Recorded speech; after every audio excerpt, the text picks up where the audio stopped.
Last time we finished the 7 universal cetasikas.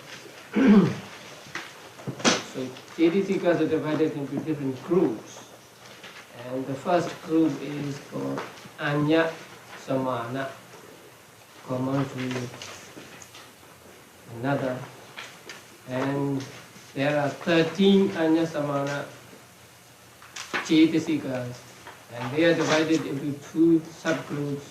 The first is called Sabba Citta Sadharana, common to all citas. There are 7, and the next group is called Pakinaka. And Pakinaka, today we will study, begin our study with Pakinakas. Pakinakas are those cetasikas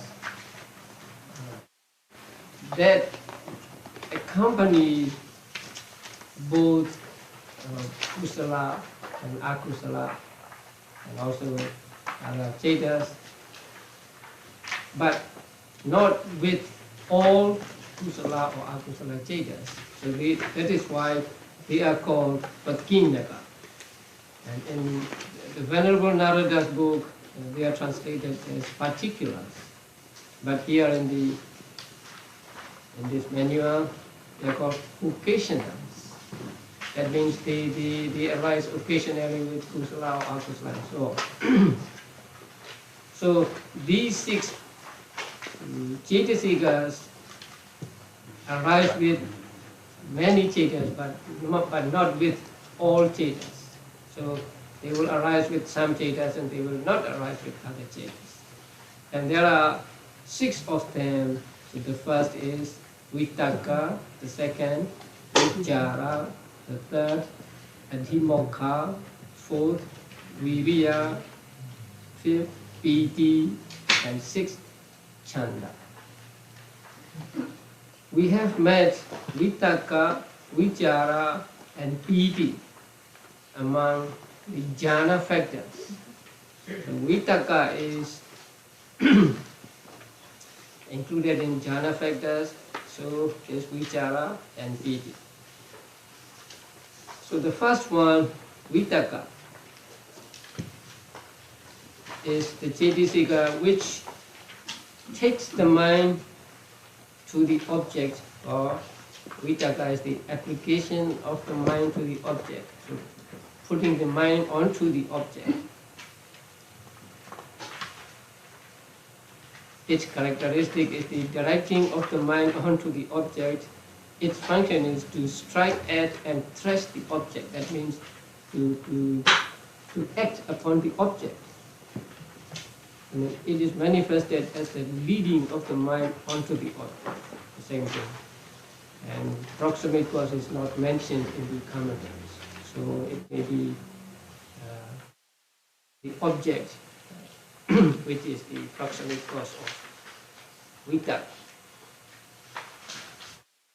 Now Vitaka arises with 55 types of consciousness. But Vitaka accompanying all those 55 types of consciousness are not called jhana. So only Vitaka accompanying some types of consciousness are called jhana. Now Vitaka can be developed or cultivated so that it becomes a factor, it becomes strong, a strong factor, and then it is called a jhana. And in the manual you see that it is then termed appana. Now this is another technical term you have to remember, appana. Appana is a name for jhana as well as maggas and phala. In the 4th chapter, the word this appana will be used. So in there, sometimes up and now will mean just the Rupa Vajra jhanas and Arupa Vajra jhanas. Sometimes it may mean Lokudra jhanas also. So here, Vitaka is sometimes called Appana. That is absorption of the mind in the object, so applying the mind closely to the object. And then Vitaka is also called Sankappa, intention, and as such is distinguished as Miccha Sankappa and Samma Sankappa. Wrong intention or wrong thought and right thought. Wrong thought means thoughts about sensual pleasures, thoughts about injuring others, thoughts about dosa, ill will, hate. And Samma Sankappa is the opposite of these three. Thoughts about getting out of mental sensual pleasures, thoughts about non-injuring others, and thoughts about non-hatred. And Samma Sankappa is actually one of the factors of the noble path.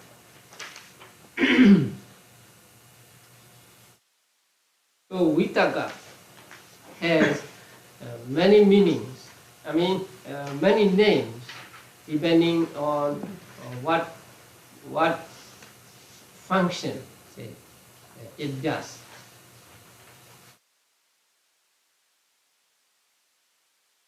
And the second one is vichara.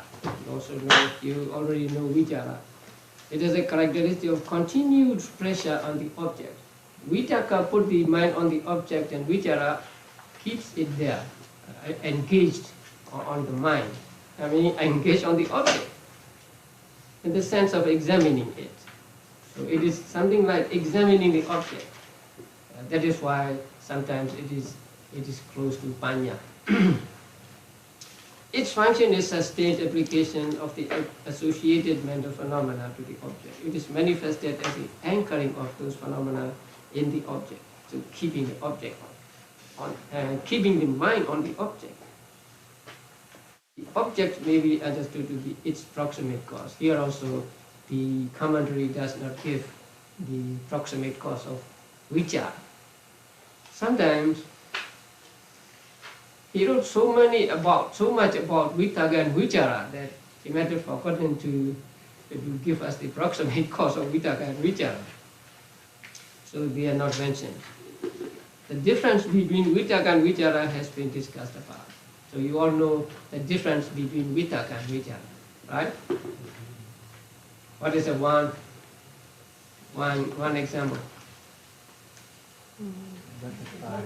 The bee fly to flower. Oh yes, the bee diving towards the flower. That is like vitaka, and vichara is like the bee hovering on the flower, right? Or an airplane taking off, and then when it reaches its cruising altitude, right? Yeah.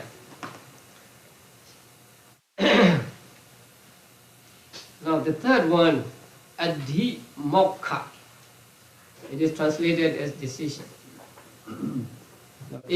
This word literally means releasing of the mind onto the object. That means actually decision. Decision or resolution. It dwells on the object and make a decision, the decision that it is the object, something like that. And it is compared to a stone pillar owing to its unshakable resolve regarding the object. So it is compared to a stone, a rock pillar, which is steady, which is strong, which does not move, because it cannot be shaken. So Abhidhammattha is like that, dwelling on the object firmly. Sometimes, later we'll come to Saddha, faith. Sometimes saddha is also described as adhimokha. But in that case, adhimokha is not this adhimokha, but it is saddha.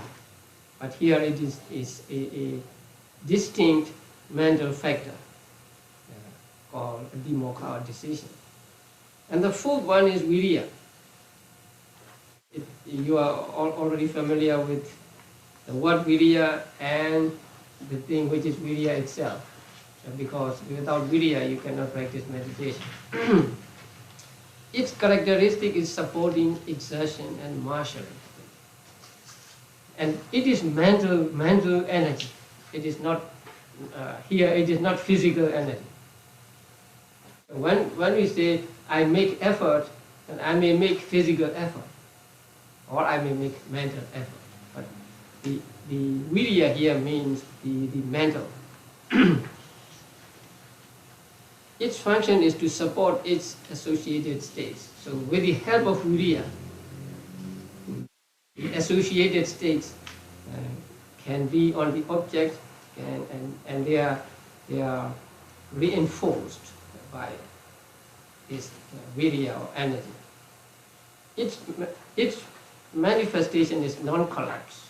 That means when something is supported, then it doesn't collapse. So when a house becomes old and shaky, then you put some timber or somewhere to support it, to reinforce it, something like that.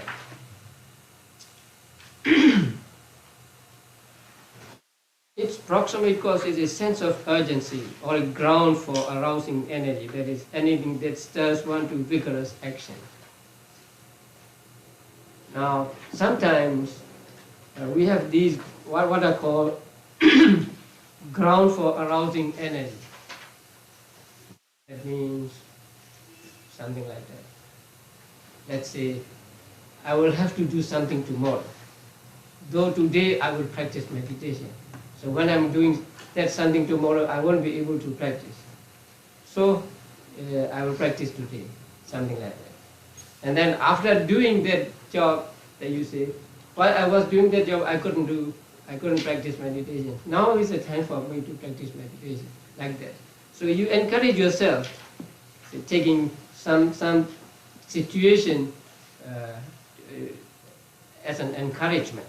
So this is called the ground for arousing energy. So when there are grounds for arousing energy, you arouse the energy. So the ground for energy is said to be the proximate cause of viriya.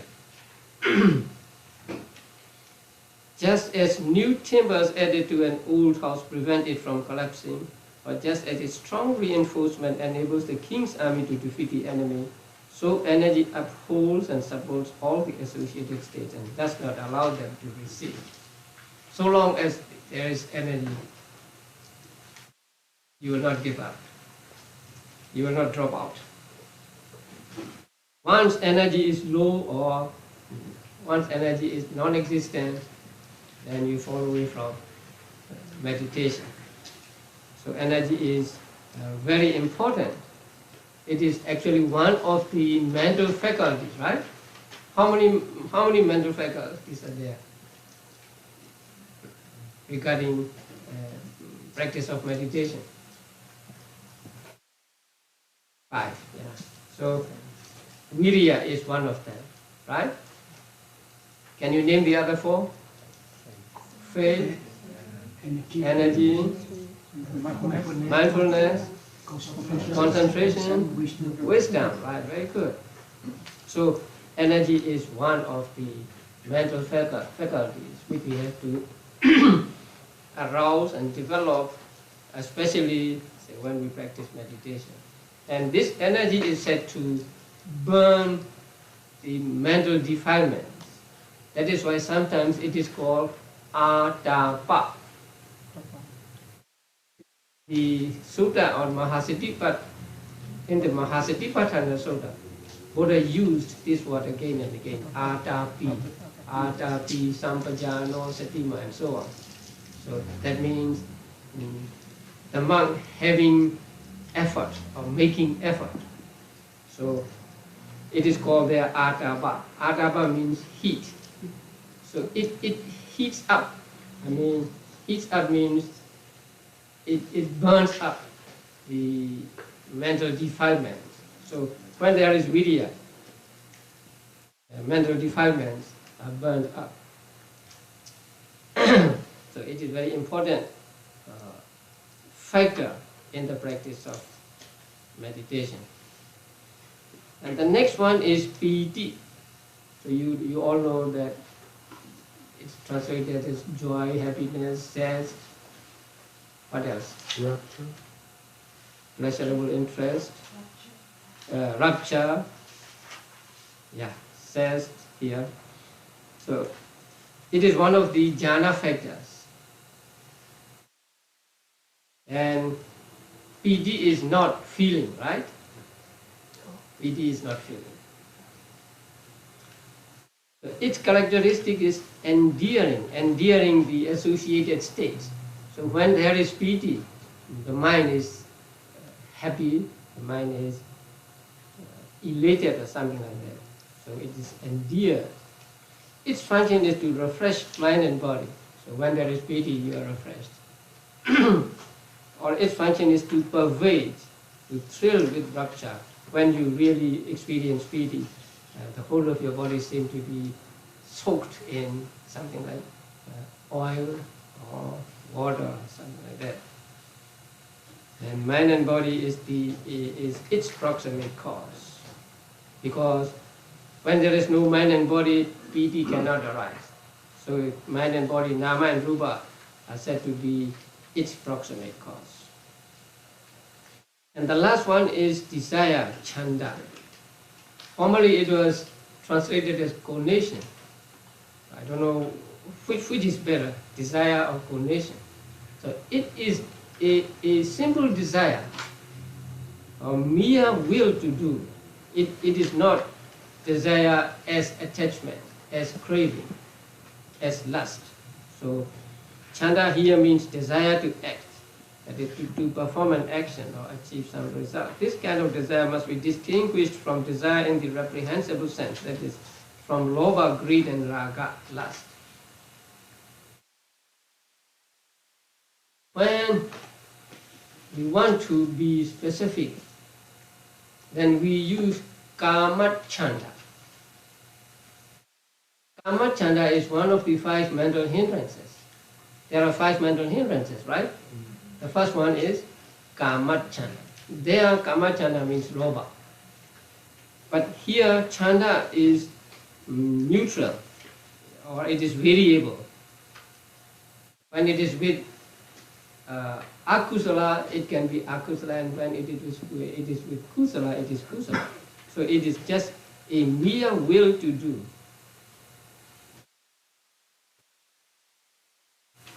And it is its characteristic is what? Just desire to act. And its function is searching for an object. And its manifestation is need for an object, and that same object is its proximate cause. Because without an object, consciousness and also mental factors cannot arise. It should be regarded as a stretching forth of the mind's hand towards the object.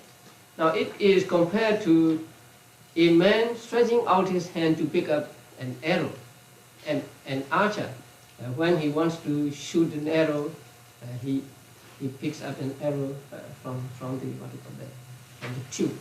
So he is not attached to the arrow. He does not want to keep the arrow, but he wants to pick up the arrow so that he can shoot.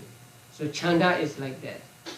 It is just a mere will to do. Not here, not attachment, not lust, not craving. Sometimes we use the word Dhamma-chanda. That means desire to practice Dhamma. So these are called pakinnaka, right? Yeah. Occasionals. So they will arise with or only with some types of consciousness, not with all. later on. You will look at the chart, and not today, later.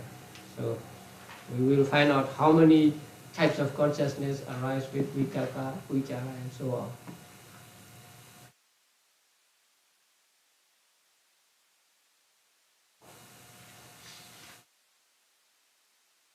Seven universals and six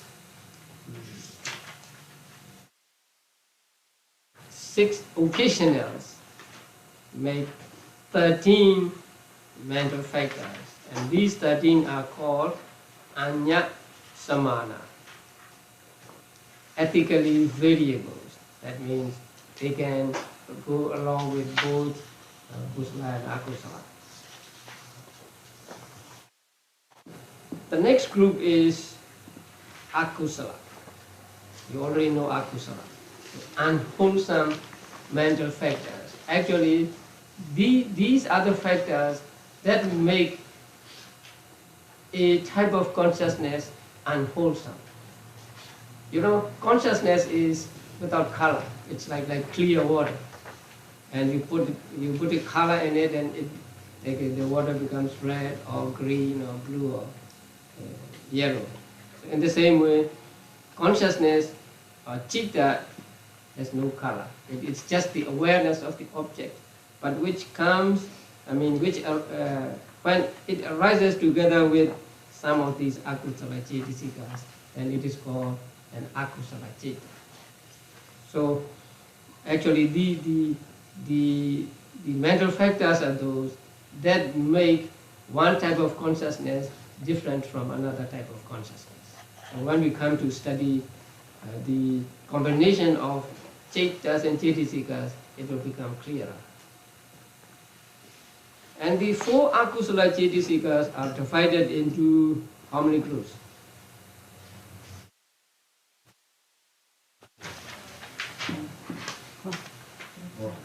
Sabba kusala sadharana, for unwholesome universals, Greek triad, hatred quartet, and sloth diet, and then doubt alone.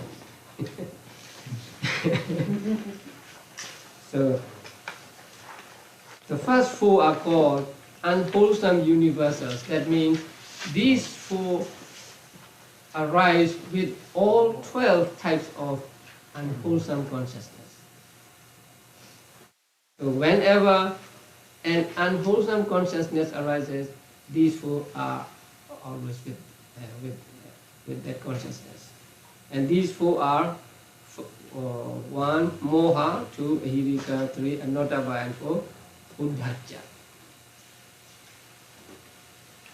Moha is delusion.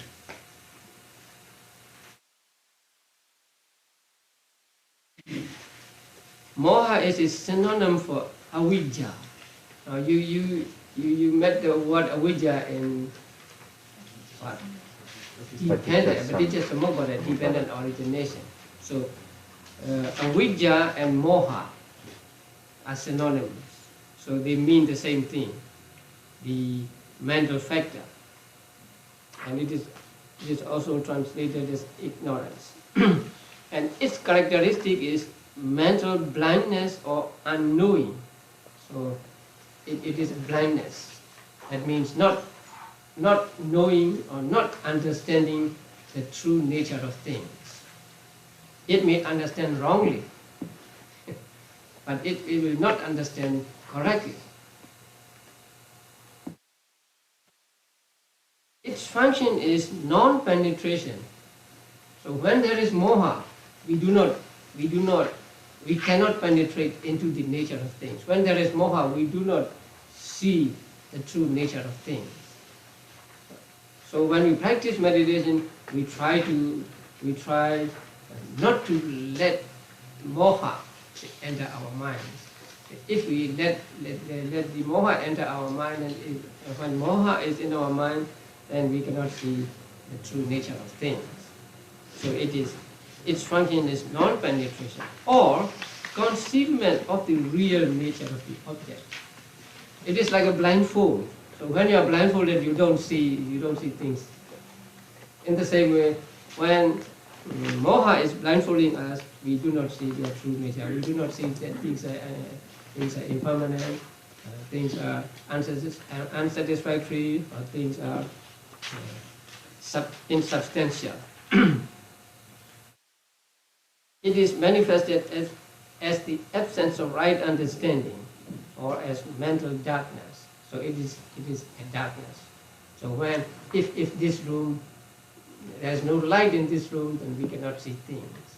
So that is moha. Moha hiding the true nature of things. The opposite of moha is what? Amoha, right? The last mental factor. So amoha is compared to the light. So when you turn on the light, you see things here. Its proximate cause is unwise attention, ayoniso manasikara. Ayoniso manasikara is opposite of wisdom, finding. It should be seen as the root of all that is unwholesome, because, as you know, moha accompanies all 12 types of akusala consciousness. So it is the root of all unwholesome, all that is unwholesome.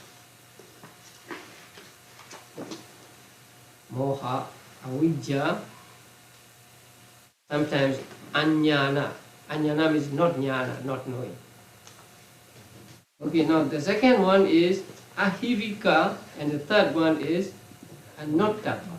So ahirika is shamelessness, and anottava is fearlessness of wrongdoing. Now, shamelessness of wrongdoing, fearlessness of wrongdoing, actually. The characteristic of shamelessness is the absence of disgust at bodily and verbal misconduct.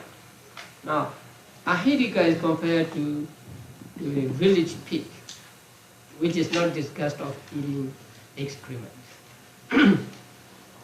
So, when there is shamelessness or ahirika in our minds, we will not be disgust at bodily misconduct or verbal misconduct. So we will not be ashamed, say, to break the precepts.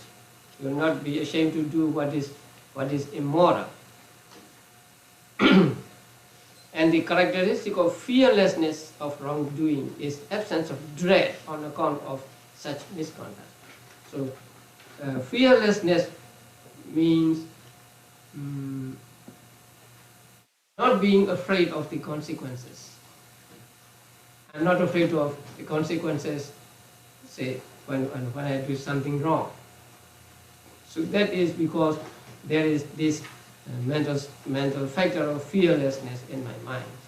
And this fearlessness is compared to a moth who is not afraid of the flame. That's why a moth just goes right into the flame and then gets itself burnt. So fearlessness of wrongdoing is compared to a moth, and shamelessness of wrongdoing is compared to a village pig. Both have the function of doing evil things. They are manifest as not shrinking away from evil.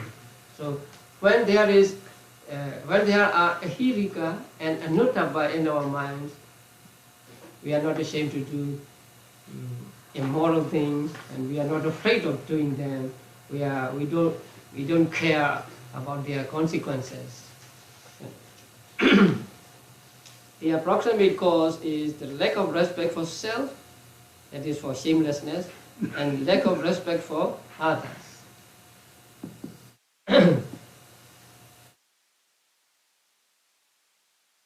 If we have self-respect, then we will not do what is immoral.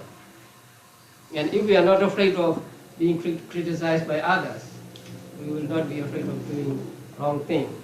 So, lack of self-respect is the approximate cause of ahirika, shamelessness, and lack of respect for others is the approximate cause of anuttava, fearlessness. And there are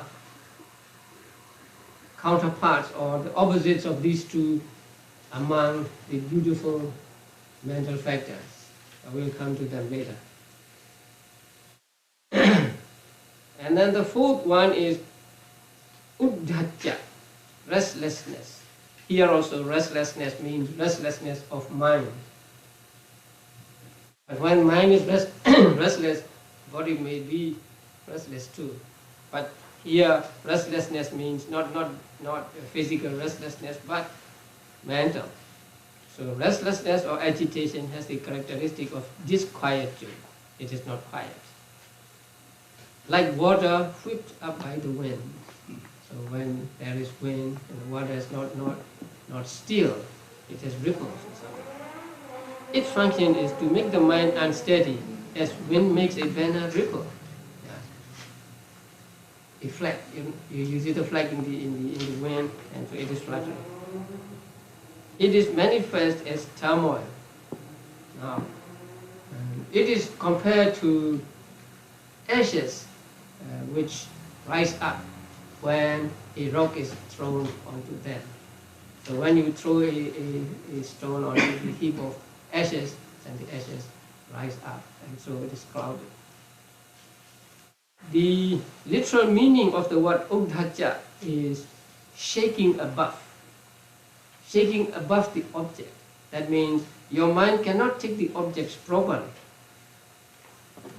Your mind is not stuck to the object. It's a little removed from the object.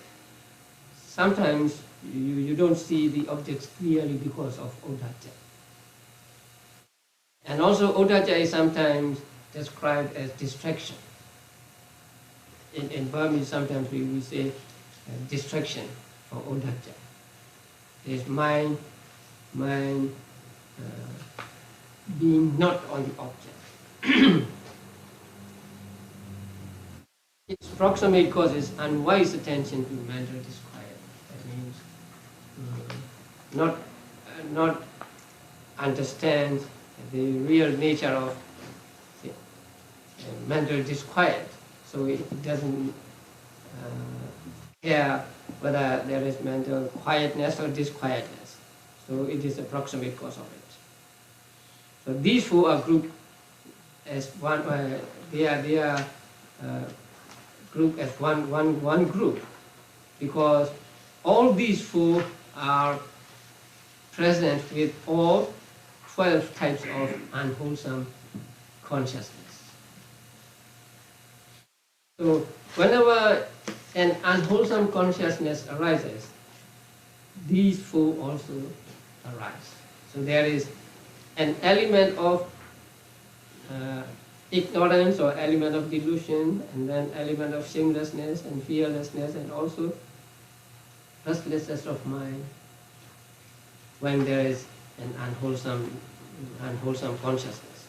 So these four are called unwholesome universals. And then we have a group of three. They are lobha, ditthi, and mana. So lobha is translated as greed, ditthi as wrong view, and mana as conceit. You know lobha, right? Yeah, it's not new to you. Both the word and the and the Chitisika itself.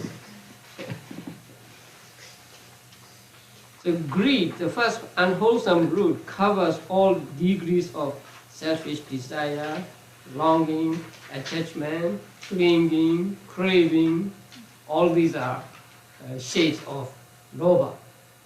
So you are desirous of something with selfishness, then there is lobha. You long for something, lobha. You are attached to something, lobha. You cling to something, lobha.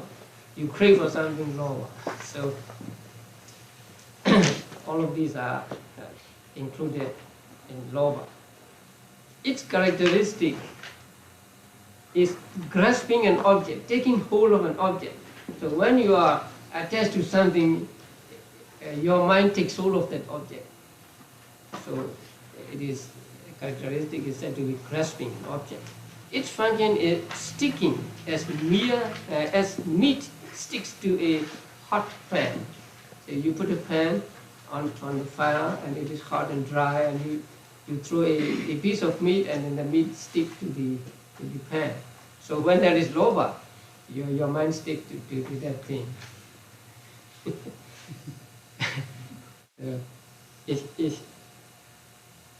If you want to get something very strongly, then you will see that your mind is stuck to that object or to that person.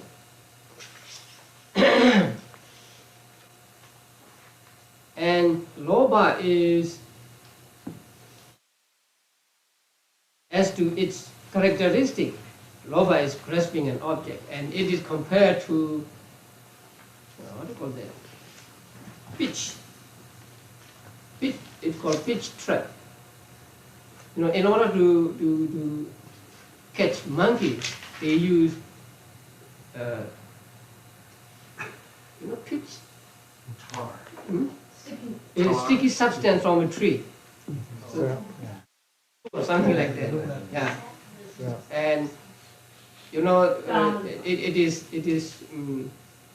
is a shiny surface, and so a monkey who is always curious about things just come and touch it with one hand, and it can take the handgun. Then in order to get that hand free, he take hold of it with the other hand, and then two hands are stuck there, then with one foot, and then with another foot, the full thing, and then with the face or muzzle, so all in all 5 places he's stuck to the pitch or to the glue, and so he was caught by the man and killed and eaten or something like that. So that simile was given in one of the discourses in the Samyutta Nikaya. Yeah, the Buddha said, in those spots, a hunter sets a trap of pitch in the monkey's track to catch the monkeys. Now those monkeys who are free from folly and greed, on seeing that pitch trap, keep far away from it. But a greedy, foolish monkey comes up to the pitch and handles it with one paw, and his paw sticks fast in it. Then thinking, I'll free my paw, he seizes it with another paw, but that too sticks fast. To free both paws, he seizes them with one foot, and that too sticks fast. To free both paws and one foot, he lays hold of them with another foot, but that too sticks fast. To free both paws and both feet, he lays hold of them with his muzzle, but that too sticks fast. So that monkey, thus trapped in 5 ways, or stuck in 5 places, lies down and howls, thus fallen on misfortune, fallen on ruin, a prey for the hunter to work his will upon him. So the hunter spits him and prepares him for eating there, and then over a charcoal fire he goes off at his pleasure. So Buddha compared lobha to that sticky substance. It's called monkey. In Pali it is called monkey glue or something like that, because they catch a monkey with that kind of sticky substance from the trees.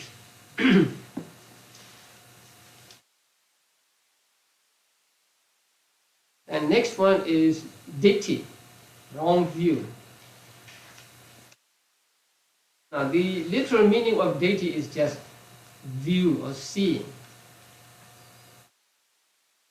If we want to be specific, we use the words miccha or sama in front of the word. So miccha ditthi means wrong view, sama ditthi means right view.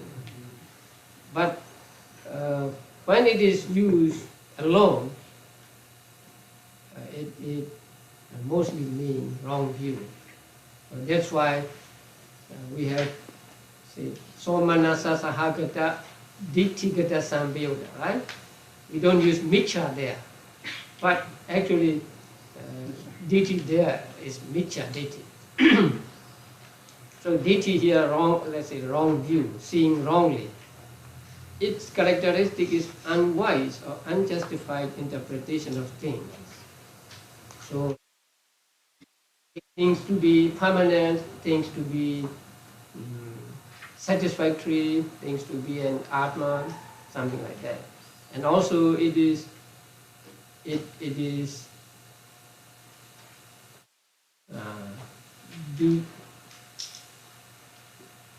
belief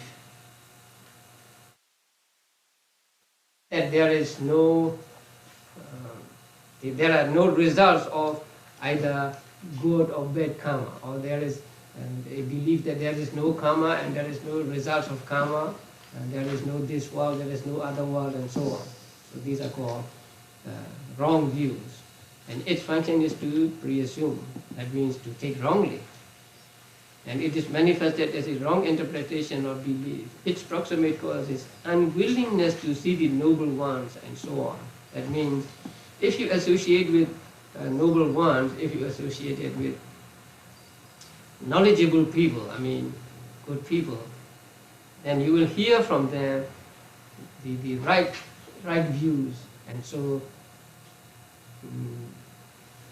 you will not get wrong view. But if you do not associate with noble persons, good people, then you tend to get this deity or wrong view. So unwillingness to see the noble ones, to associate with them, is said to be a proximate cause of the Mithya deity, getting a wrong view. And then mana. Conceit has the characteristic of haughtiness. Its function is self-exaltation. It is manifested as vainglory. Its proximate cause is greed dissociated from views. It should be regarded as madness. So conceit is a kind of, say, mental madness. And sometimes it is compared to a flag shaking in the wind. A flag, we put the flag up in the air, right? So we put it at the top of everything. So mana, the conceit, also wants to be at the top of, on top of other people. So it is called mana.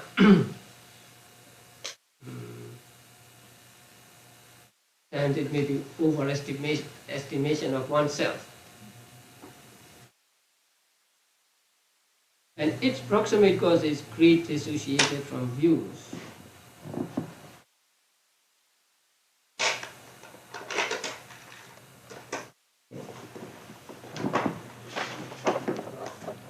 That mana and deity do not coexist. When there is mana, there is no deity, and when there is deity, there is no mana. We will see that when we study the Ceta and Cetasika combinations. That is why here it is said, proximate cause is greed dissociated from view. That means greed unaccompanied by wrong view.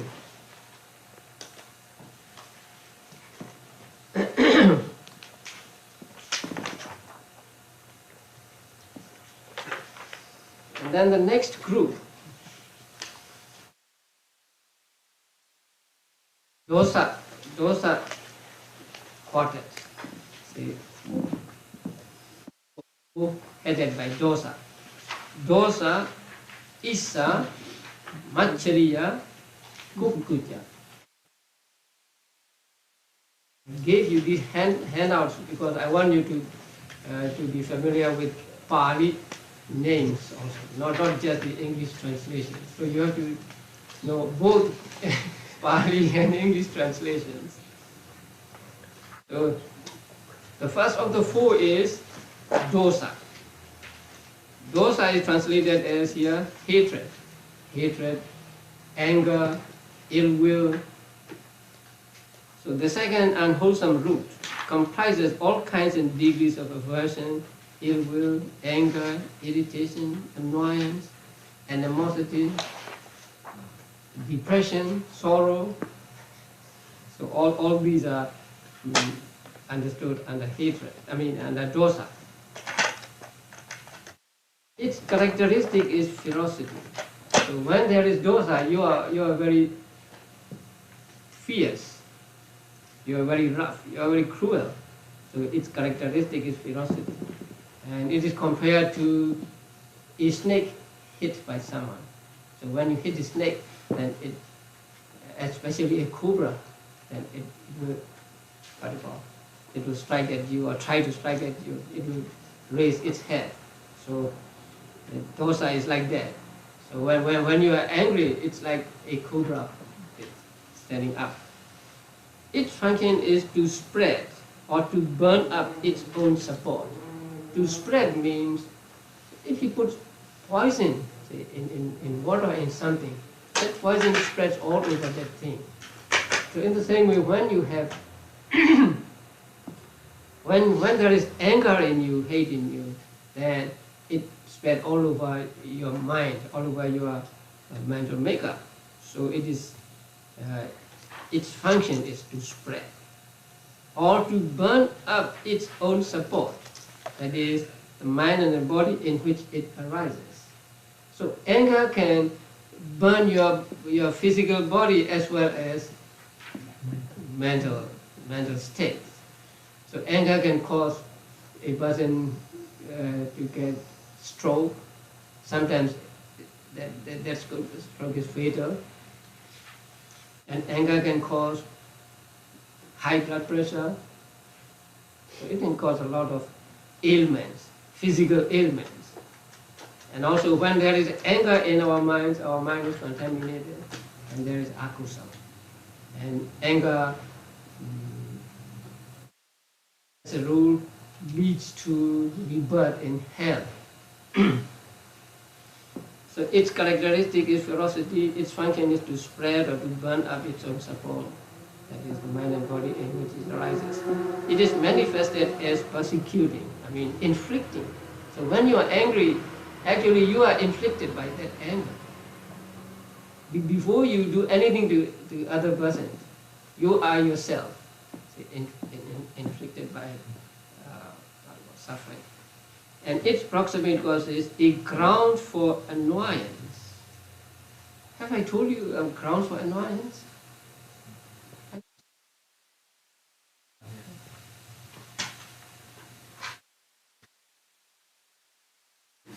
This person has done harm to me.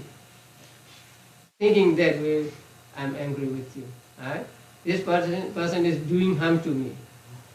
This person will do harm to me, right? So the three, four, that kind of thing. And then, what next?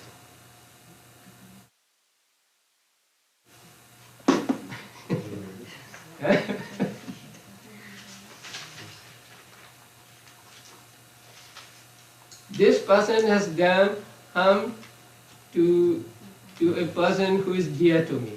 Right? Or he is doing harm to a person who is dear to me, or he will do harm to a person who is dear to me. And then this person has done something good to the person I hate.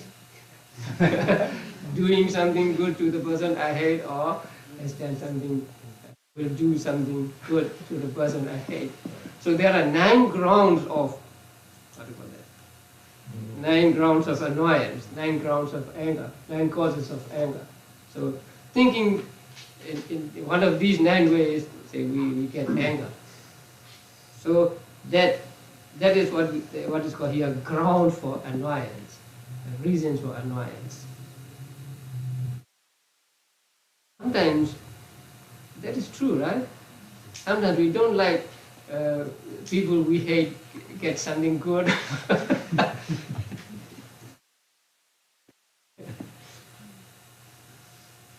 So the next one is Issa, envy. Envy has the characteristic of being jealous of others' success. Now success really means anything. So his wealth, his appearance, his beauty, whatever it is. its function is to be dissatisfied with other success. So you don't like other people's success. It is manifested as aversion towards that. Its proximate cause is, again, other success. So success means everything. That is, it's called jealousy, right? Jealous. And envy takes another person's success or another person's things as object. The next one will be different. Maccharya, avarice. The characteristic of avarice or stinginess is concealing one's own success when it has been or can be obtained. That means with regard to what you already have. You have this kind of concealing. You want to conceal your property, your success, whatever. And also, sometimes, when you think that you are going to get something, you don't want that something to be common to other persons. Say, I'm going to get this thing. Before I get this thing, before it becomes my property, but I know that it's going to become my property, then I will not like you using this. So that is also Maccharya. So Maccharya takes the object which is already one's own property, or which is going to be one's own property. And it is not able to bear sharing this property with other people. Maccharya is commonly understood as stinginess. I don't know what stinginess means.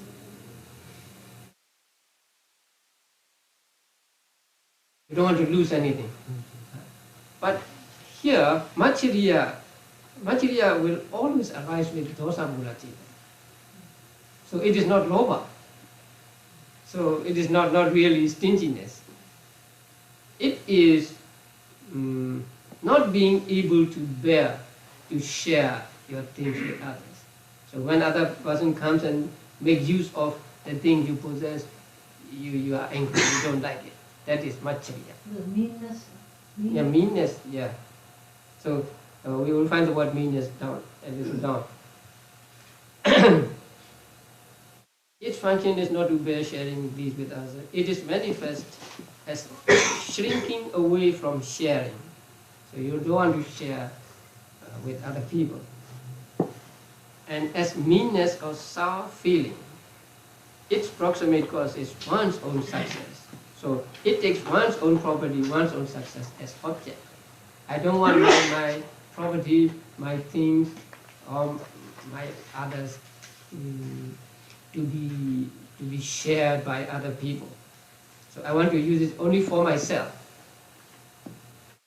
You remember the rich man who cooked cakes up on his house? He's called Maccharya Kosya.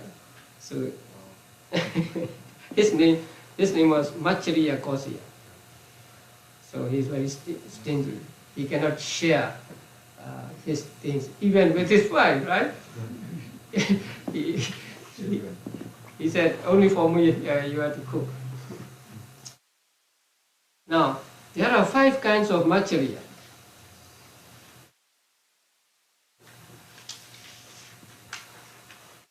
And they are, let us call Maccharya avarice. So avarice with regard to dwelling place.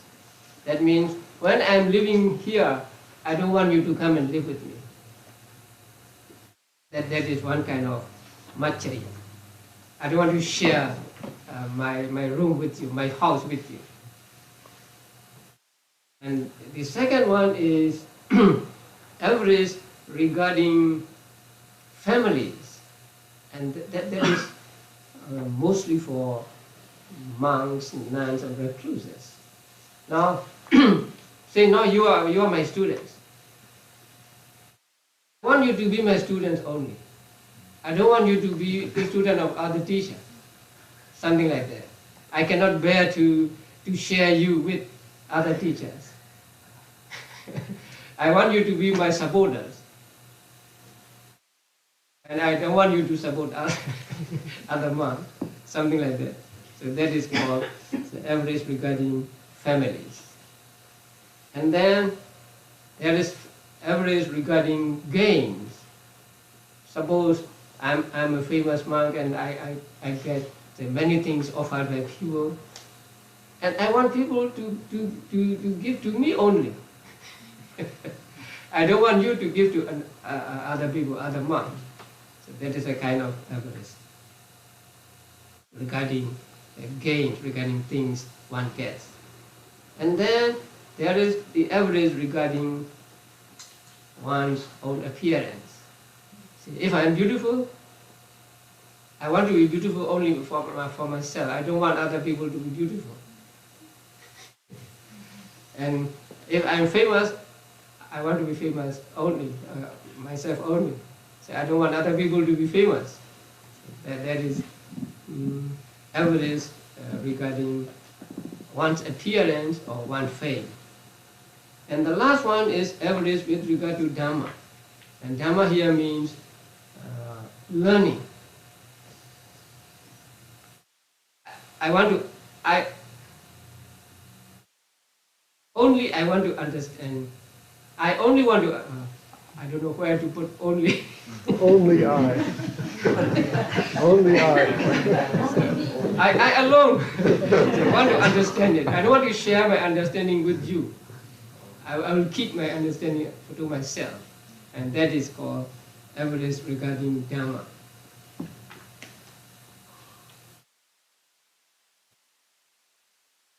So, average of Macchariya.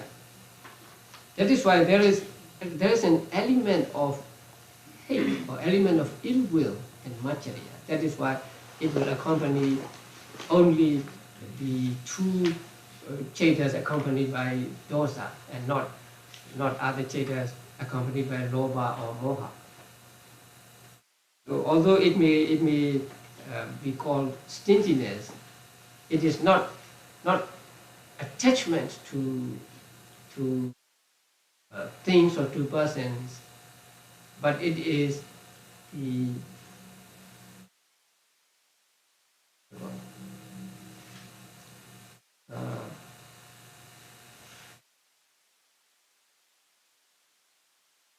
you cannot bear to share those things or those people with other persons.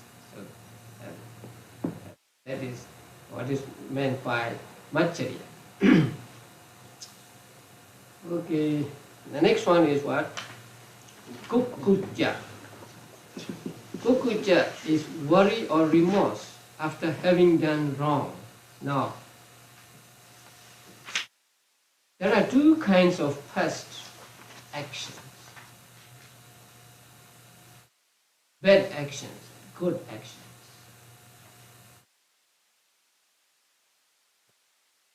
Bad actions done in the past. With regard to these bad actions done in the past, you have remorse, you have regret. Oh, I have done that wrong thing, something like that. And also there is a remorse with regard to good things you did not do in the past.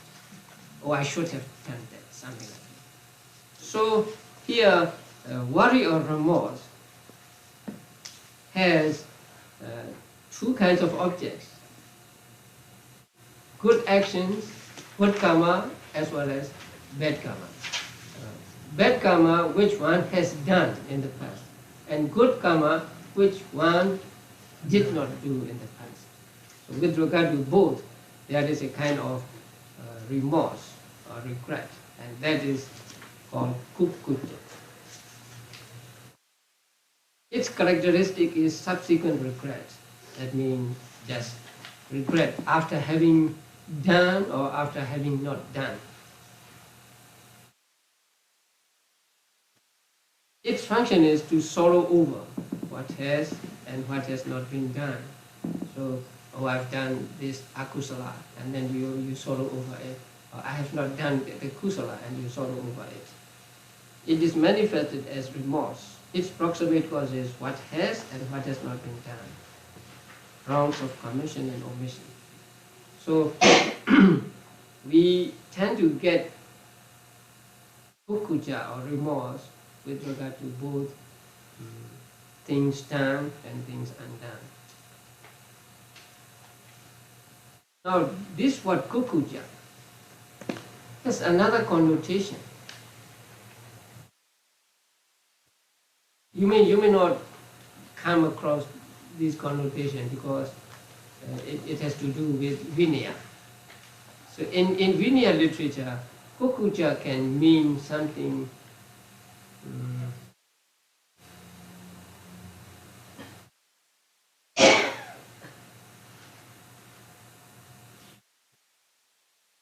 so it's a good quality for monks to have kukuja. It is called Vinaya kukuja. That means you try to find out, or you try to understand whether it is allowed for monks or whether it is not allowed for monks, whether it is whether he can do this or he cannot do this. And if it is not allowable, then you do not do it. So that is also called kukuja. It is Vinaya kukuja. But that is not akusala, this kukuja. Sometimes it may be kusala.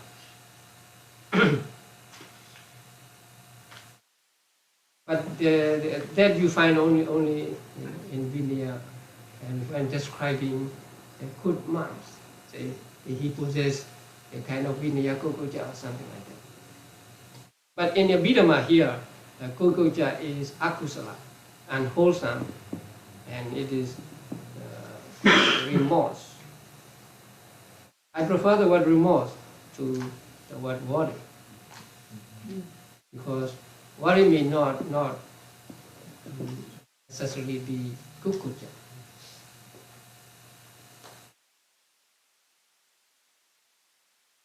If your worry is about the past actions, it may be kukuja. But sometimes you worry about the future, right? So worrying about the future is not kukuja. So I think remorse or regret is better than the word worry. With these four are grouped together, and then the twin, Tina and Midha, sloth and trouble. They always arise together, and so we call them sleepiness. So when you are sleepy, or when your mind is not alert, then it is sure that sloth and trouble has come into your mind. So sloth is sluggishness or dullness of mind, that means consciousness. Its characteristic is lack of driving power. Its function is to dispel energy. It is manifested as the sinking of the mind. And its proximate cause is unwise attention to boredom, drowsiness, etc. Now this is the sluggishness of chitta. And the next one, midha, is a morbid state of mental factors. That means sluggishness of mental factors, cetasikas.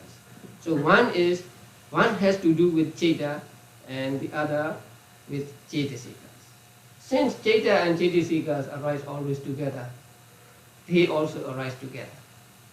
They are never separated, tina and midha. But tina and midha are two separate mental factors.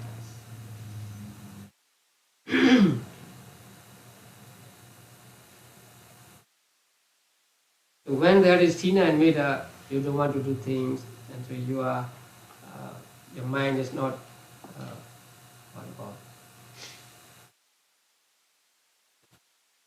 not in a state of alert. So its characteristic is said to be unwieldiness. So function is too smaller, and it is manifested as drooping, as nodding and sleepiness, and its proximate cause is the same as that of sloth. So sloth and torpor. Sloth and torpor always occur in conjunction and are opposed to energy. So when you have energy, sloth and torpor cannot come into your mind. So when you are energetic, you do not feel sleepy. Sloth is identified as sickness of consciousness, citta, kilanya, and torpor as sickness of mental factors. So as a pair, they constitute one of the 5 hindrances which is overcome by vitakka, initial application. Now, there is one controversy about Medha. I think, have you got a sheet on Medha? Medha is not rupa. Yeah. You got that chart? I mean, that sheet? So, Medha is not rupa.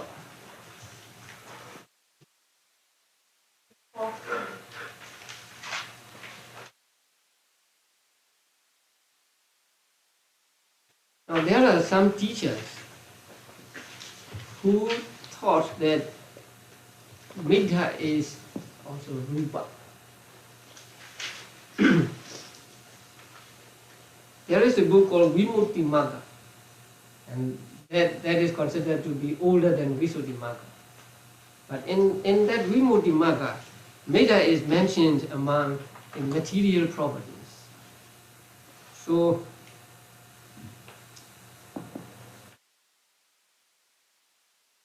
are you looking at that chart? I mean, that sheet? So, Medha is mentioned as a material quality, not mental quality. There's a typing error there. So Medha is mentioned as a material quality in Vimuttimagga. And Vimuttimagga is said to belong to one sect in Sri Lanka.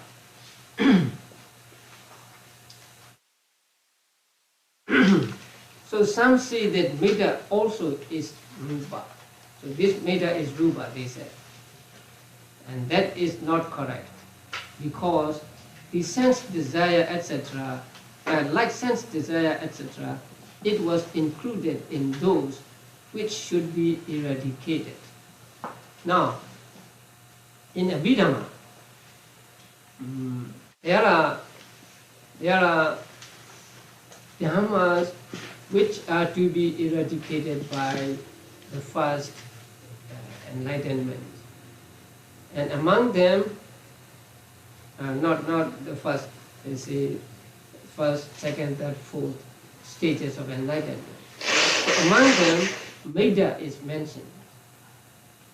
Since Medha is mentioned among those that can be eradicated, Medha is not rupa, because rupa is said to be not said to be eradicable, cannot be eradicated.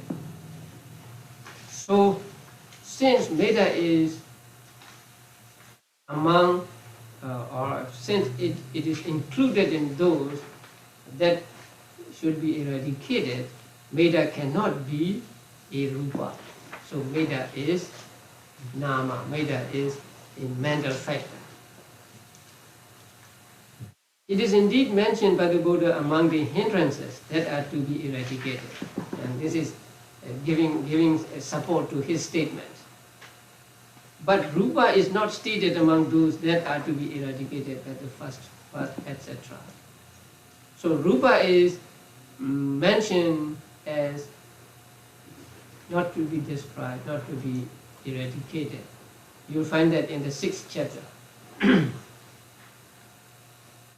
So Medha cannot be rupa, because it is mentioned among those that can be eradicated.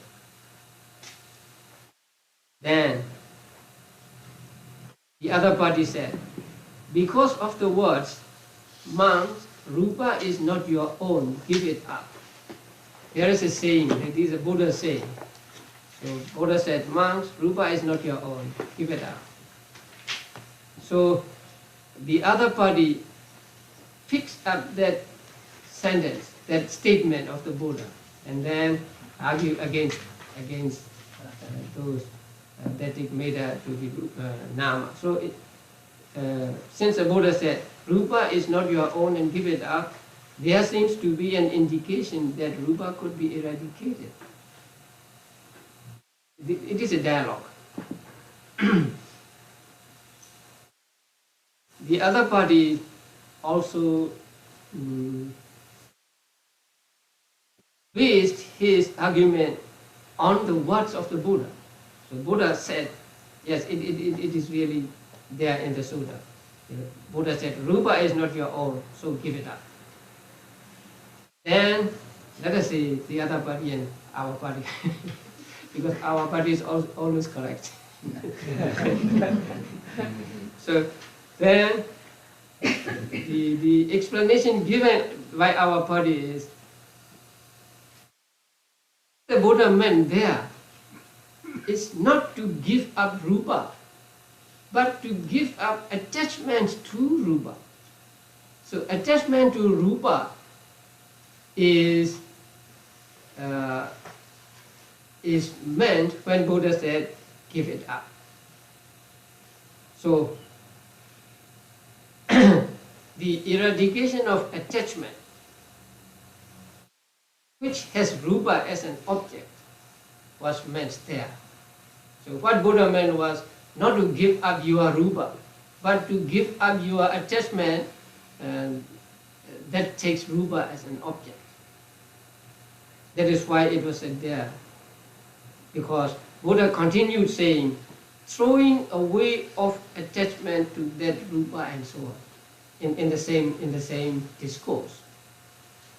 So that is why it is very important that when we read something, we have to read the whole, not just a portion of it and then make our conclusions.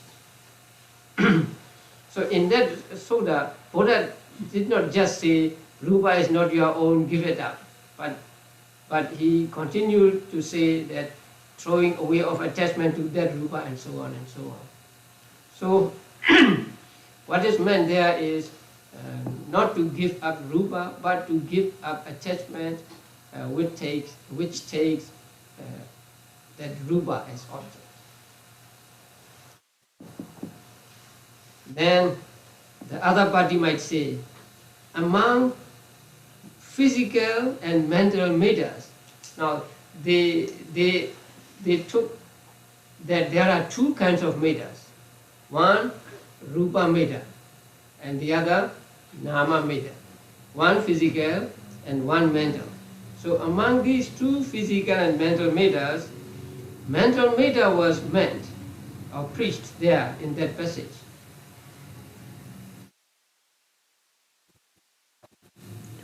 So there is still another matter which is rupa. That is what they would say. And our party answered no, because it was not specifically said that mental matter was meant there. Buddha did not use the word mental matter. Buddha used just matter. So since it is said matter and not with any specification, you cannot say that there are two matters and mental matter was meant there.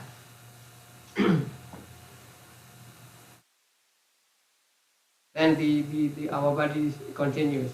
It is possible to infer that matter, which you take to be rupa, is like mental matter, a hindrance because it is matter. Since it is called matter, and matter is included among the mental hindrances. Mental hindrances are those that are to be eradicated. So it is a hindrance. Yet it is to be decided that matter is not rupa because it was mentioned as a co-associate. It is another reason given by our party. Now, matter is said to be a co-associate.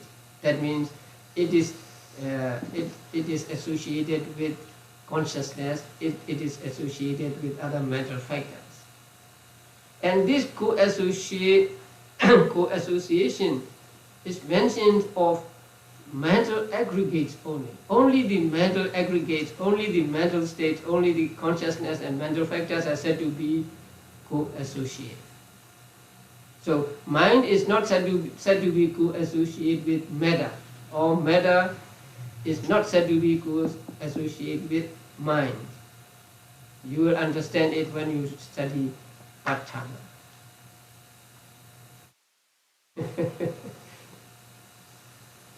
So, matter is not rupa because it was mentioned as a co-associate.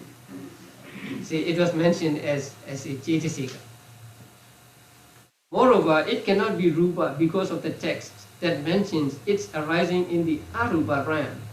Now, in Patthana, it is stated that matter arises in the minds of formless Brahmas, arupa vajra Brahmas.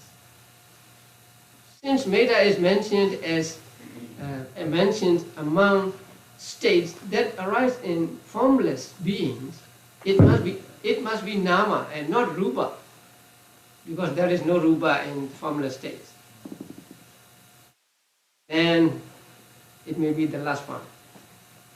Yadabhati said, what about arahants going to sleep? Isn't it Tina and Meda?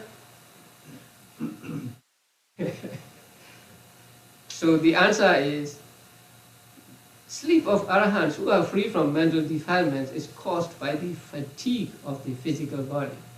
Now, when arahants, we say arahants go to sleep. When they go to sleep, it is not because of Tina and Meda, because they have eradicated Tina and Meda altogether.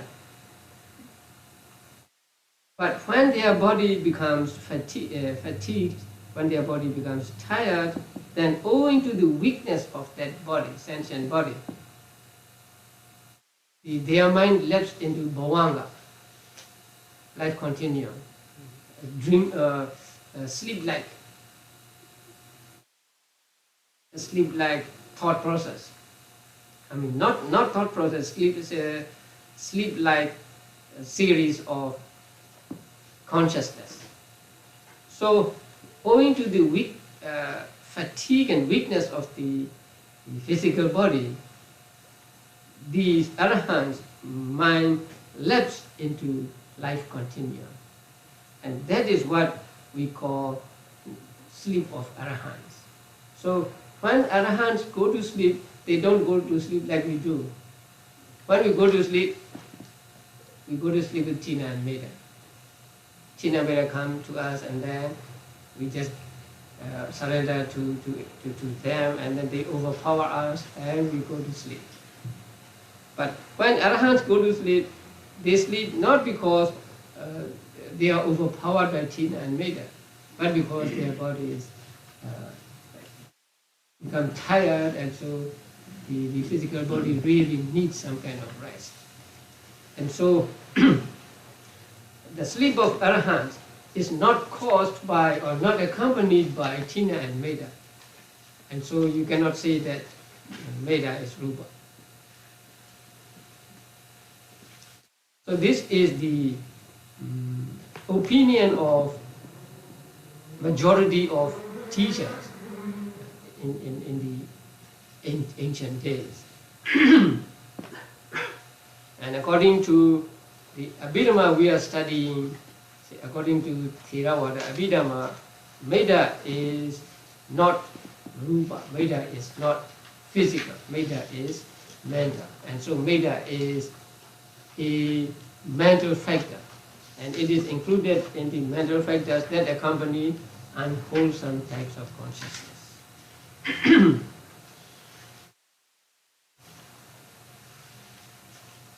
The last one, doubt, vicikiccha.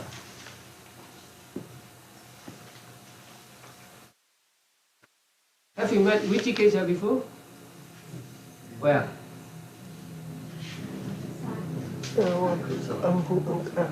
Akusala citta, right. Which akusala citta? Doubt, number 12. Number 11 or 12? 12. Number 11. 11 or 12? 11. Huh? 11.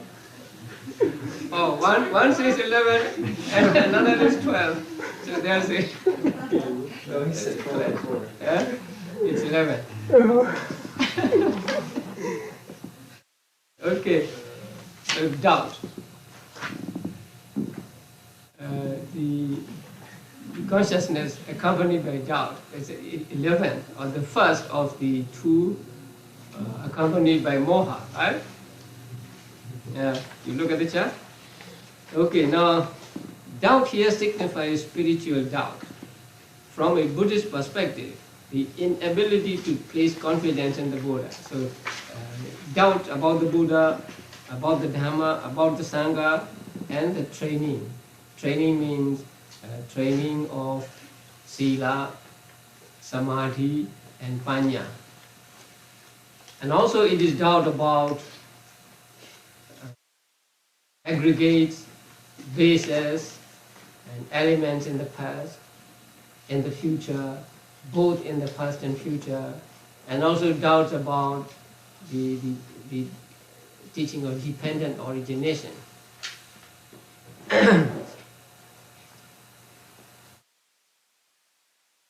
Its characteristic is doubting. Its function is to waver. So when there is doubt, you waver between two or three. You cannot choose one of them. So you are unsure, not sure this or this. It is manifested as indecisiveness. So you cannot decide which is correct or something like that. Like when you are at a crossroads, you do not know which way to take.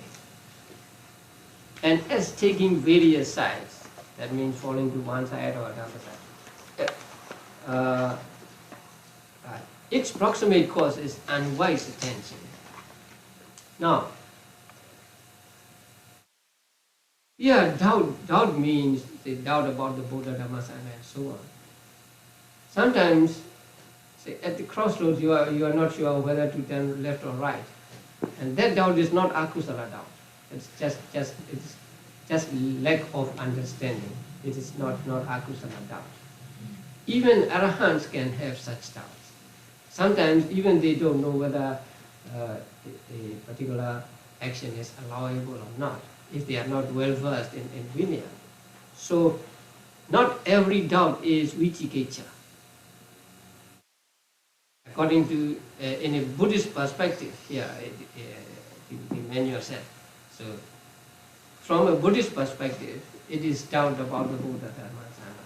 So if you have doubt about the Buddha, whether there was a Buddha at all, or whether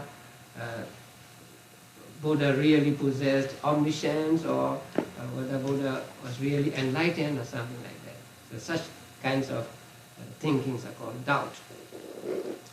And this doubt is described in Visuddhimagga and Attasalini as doing harm to the practice. Now, the English translations, both of Attasalini and Visuddhimagga, are a little inaccurate. The Pali sentence used there is patipatti antaraya kara. That means doing harm to patipatti. You know patipatti? You have heard this word many times.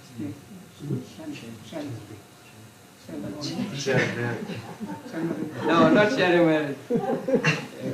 Patipatti means practice. It's a practice of meditation, or practice of duties, like practice of precepts also, So that is called patipatti. Now, the word patipatti in Pali has two meanings. It also means understanding.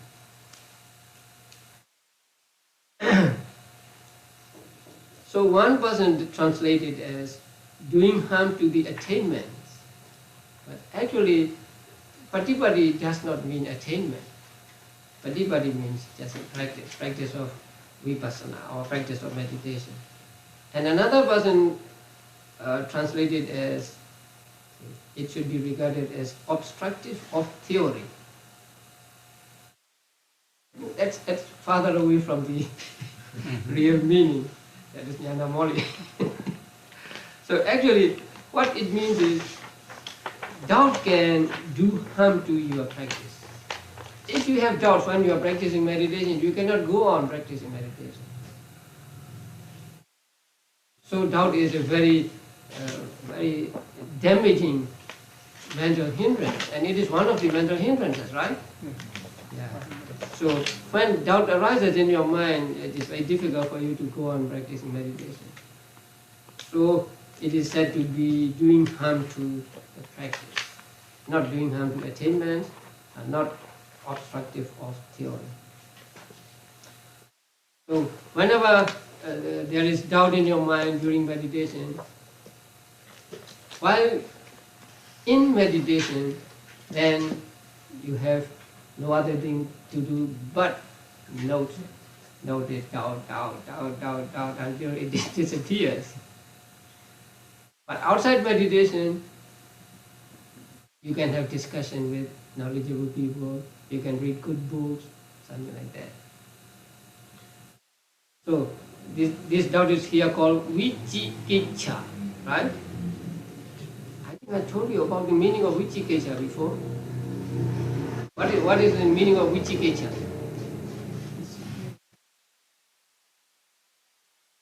There are two meanings. No remedy, that is one meaning, right? No remedy of understanding. When there is doubt, there is no wisdom, there is no knowledge.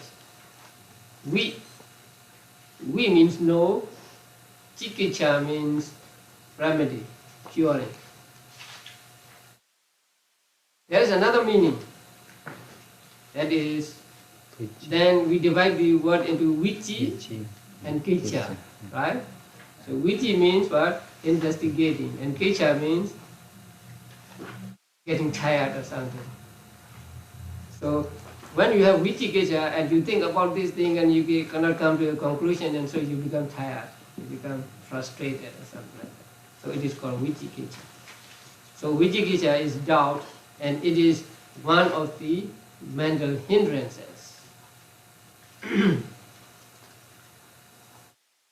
now we come to the end of 14 akusala cetasikas. I want you to say the 14 in Pali. Moha, Hirika, Anottappa, Uddhacca, Lobha, Ditthi, Mana, Dosa, what next? Issa, Macchariya, Kukkujja. And then Tina, Mida, right. The last one, vicikiccha. Right, very good. Okay. Sadhu, sadhu, sadhu. Now, what about the cards? Have you distributed them? Yes, 50 per person. 50 per person. Yes. And we have some left over. You have some left over? Yes. Oh. So, I want you to use those cards and you put in the colors. I'll tell you how to do it later. It was donated by a Burmese printer. So I was telling Peter on our way here, we had to make 3 attempts to get it correct. First time he brought it and there was a letter S missing in the word consciousness. I didn't see that for the first time, and then next time I saw it, so I had him correct it, but he made another mistake, and that is 2 columns were missing in the local graduates. So there are only 3 each. I didn't see that. So he printed all 2,000 cards and brought them to me. And then I looked at it carefully and oh! So I called him and told him we have to throw them out. But he's very good. He took advantage, so he made it again. So we had to make 3 attempts to get it correct.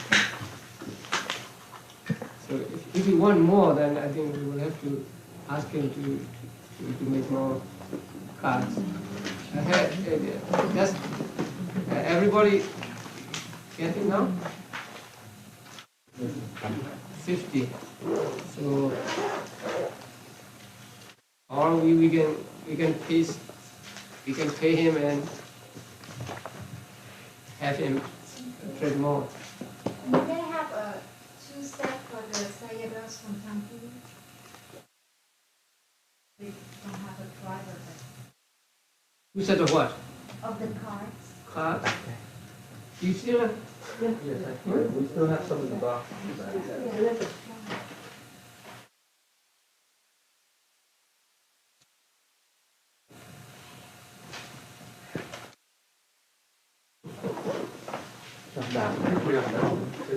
Less than 50, right?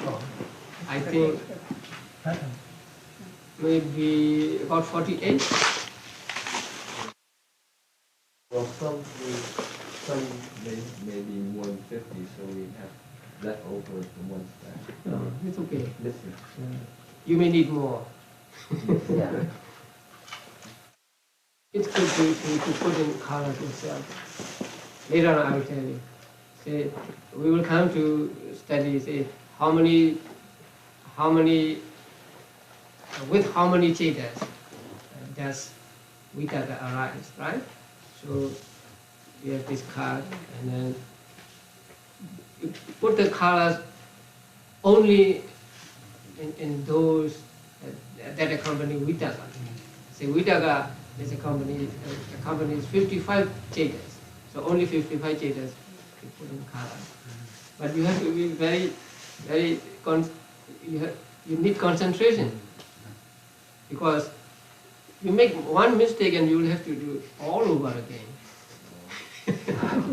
So when you put in colors, please be very careful. But once they are done, I think they are very useful, very handy. So you can just take the card and look at it and know the answer.